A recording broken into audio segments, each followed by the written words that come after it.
নিয়োগ ক'ত হ'ব সেই কথাটো স্পষ্ট নোহোৱাকৈ ক'ৰ ছাবজেক্ট পঢ়াই থাকি তাত ছেকেণ্ড ডিভিজন পায়ো ল'ৰা ছোৱালী, কাৰণ যেতিয়া ছেকেণ্ড ডিভিজন পাইছে মানে তেওঁৰ কাৰণে সকলো প্ৰফেশ্যনেল শিক্ষাৰ ৰাস্তা বন্ধ। ITIৰ লগত MOU হৈছে, পলিটেকনিকৰ লগত মানে ষ্টেট কাউন্সিল অফ টেকনিকেল এডুকেশ্যনৰ লগত MOU হৈছে, আৰু এই MOU ভিত্তিত তেওঁলোকে ইলেক্টিভ ছাবজেক্ট ল'ব।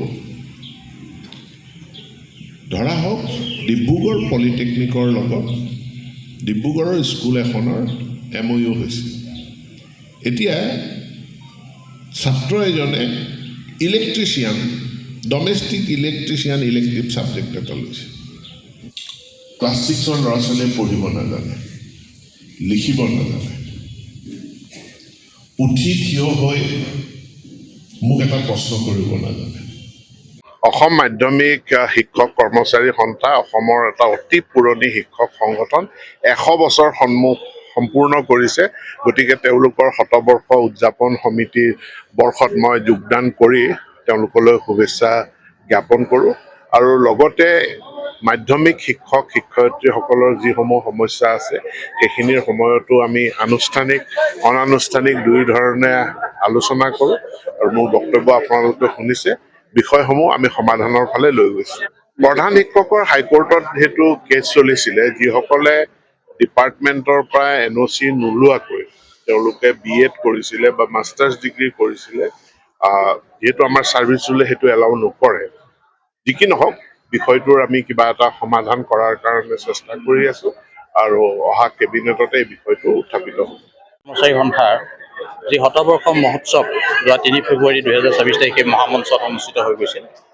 সেই অনুষ্ঠানলৈ শিক্ষামন্ত্ৰী মহোদয়ে কালি চৰকাৰী ব্যস্ততা হেতু আহিব নোৱাৰিলে যদিও আমাক কথা দিছিলে শিক্ষক প্ৰতিনিধিসকলক লগ কৰিবৰ কাৰণে 4 তাৰিখ অৰ্থাৎ আজি পুৱাই তেওঁ আহিব, আৰু আজি 8:15 তেওঁ আমাৰ মঞ্চত উপস্থিত হ'লি। আৰু আমাৰ যিমানখিনি সংখ্যক প্ৰতিনিধি, শিক্ষক প্ৰতিনিধি, কামচুৰীয়া প্ৰতিনিধি আছিল, তেওঁলোক আহিল। প্ৰায় 500 প্ৰতিনিধি ইতিমধ্যে আমাৰ শিক্ষামন্ত্ৰী মহোদয়ক লগ কৰিবৰ কাৰণে ইয়াত উপস্থিত হ'ল। আৰু আজি খুব সৌহাৰ্দ্যপূৰ্ণভাৱে তেওঁৰ লগত শিক্ষকৰ সমস্যা, ছাত্ৰ ছাত্ৰীৰ সমস্যাৰ বিষয়খিনি আলোচনা হৈছে। গোটেই শিক্ষা ব্যৱস্থাটোৰ সম্পৰ্কত তেওঁ প্ৰায় 1 ঘণ্টা জোৰা এটা বক্তৃতা প্ৰদান কৰে আৰু আমাক শিক্ষকসকলক যথেষ্ট উৎসাহিত কৰে। শিক্ষকৰ যিটো সমস্যা, এই সমস্যাখিনি নিৰ্বাচনৰ আগমুহূৰ্তত বিশেষকৈ জ্বলন্ত কেইটামান সমস্যাৰ সমাধানৰ তেওঁ প্ৰতিশ্ৰুতি দিছে। বিদ্যালয় প্ৰধান নিযুক্তি বিষয়টো খুব সোনকালে ফেব্ৰুৱাৰী মাহৰ প্ৰথম পষেকটোতে তেওঁ নিযুক্তি প্ৰক্ৰিয়া তেওঁ কৰাৰ কথা আমাক আশ্বাস দিছে। যিবিলাক কেছ আছে, কেছ মোকদ্দমাবিলাক তেওঁ নাইকিয়া কৰি হ'লেও বিদ্যালয় প্ৰধান নিযুক্তিৰ ক্ষেত্ৰত আগবাঢ়িছে।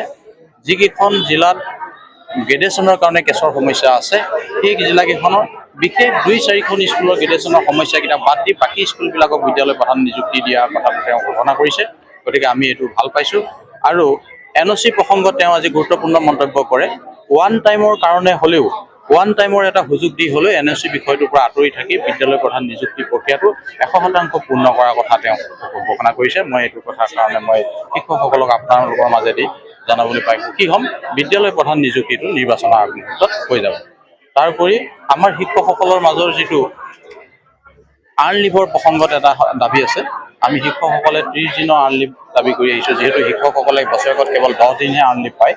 আমাৰ যোৱা অক্টোবৰ মাহতে মুখ্যমন্ত্ৰী আৰু শিক্ষামন্ত্ৰী হোৱাৰ লগত হোৱা বৈঠক মৰ্মে তেওঁলোকে আমাক আৰ্ণ লিভটো 15 দিনলৈ বঢ়াই দিম বুলি কৈছিলে যদিও কাৰ্যকৰী হোৱা নাই, আৰু অতি সোনকালে নিৰ্বাচনৰ প্ৰাক মুহূৰ্ততে আৰ্ণ লিভৰ কথাটো তেওঁ ঘোষণা হ'ব বুলি তেওঁ আমাক আশ্বাস দিছে। এই কথাটো আমি শিক্ষামন্ত্ৰী মহোদয়ক ধন্যবাদ জ্ঞাপন কৰিছোঁ।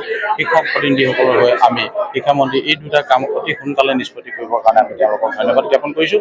আৰু আমি তেওঁলোকক আহ্বান জনাইছোঁ, ছেকেণ্ডেৰী এডুকেশ্যন অৰ্থাৎ বিদ্যালয়সমূহত কোনো GT PGT এটা ভাগ নকৰি ছেকেণ্ডেৰী এডুকেশ্যন বিদ্যালয়সমূহক ছেকেণ্ডেৰী এডুকেশ্যন কৰাৰ অৰ্থাৎ মাৰ্জ কৰা, শিক্ষা ব্যৱস্থাটো মাৰ্জ কৰি ছেকেণ্ডেৰী এডুকেশ্যন ছিষ্টেম কৰা আমি তেওঁলোকক আহ্বান জনাইছোঁ।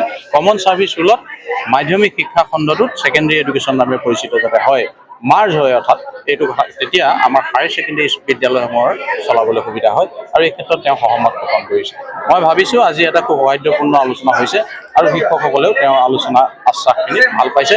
আৰু আমি আশা কৰিছোঁ নিৰ্বাচনৰ আগতেই বিশেষকৈ বিদ্যালয় প্ৰধানৰ আৰু বিদ্যালয় প্ৰধান নিযুক্তি আৰু যিটো আনলিভৰ সমস্যা, এই দুইটাই কিন্তু খুব সোনকালে সমাধান হ'ব বুলি আমি আশা কৰিব পাৰোঁ। ধন্যবাদ।